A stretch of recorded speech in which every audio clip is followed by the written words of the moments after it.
அதை வச்சுக்கிட்டு திருப்பி அதே பேரறிஞர் அண்ணா அதே எம்ஜிஆர் ஊரில் கூட்டிகிட்டு வந்தா சரி. எம்ஜிஆர் கேட்குற இந்த நாட்டில் கல்வி மருத்துவம் தனியார் மயமானதுக்கு காரணம் யாராவது சொல்லுங்க. கல்வி மருத்துவம் அரசுகிட்ட இருக்குது, அதை தனியாருக்கு கையெழுத்து போட்டு கொடுத்தால் யாராவது சொல்லுங்க. சொல்லுங்க, யாராவது சொல்லுங்க. எம்ஜிஆர். நான் தான் சொல்லல, இல்ல இல்ல நடந்ததை சொல்றேன். இல்ல நான் தான் சொல்றேன்னா ஏதோ குற்றச்சாட்டு நினைச்சிருக்க போறாங்க. அப்படி அப்படி அப்படி சொல்லக்கூடாது, அப்படி சொல்லக்கூடாது. இருங்க, இந்த தமிழ் பயிற்று மொழியாவும் ஆங்கிலம் பாடமொழியாவும் இருக்கு. தமிழ் பயிற்று மொழி, ஆங்கிலம் பாடமொழி, இது ஏற்புடையது. ஆங்கிலம் பயிற்று மொழி தமிழ் பாடமொழியா மாறினது எப்போ? எப்போன்னு சொல்லுங்க.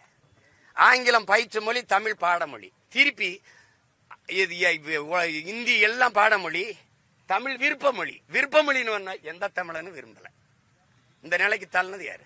முல்லை பெரியாற்று அணையை பாதுகாக்கிற உரிமை தமிழ்நாட்டுக்கு இருந்தது. கையெழுத்து போட்டு கேரளாவுக்கு தாரை வார்த்து கொடுத்த புரட்சி தலைவர் யாரு? பெருமகன் யாரு?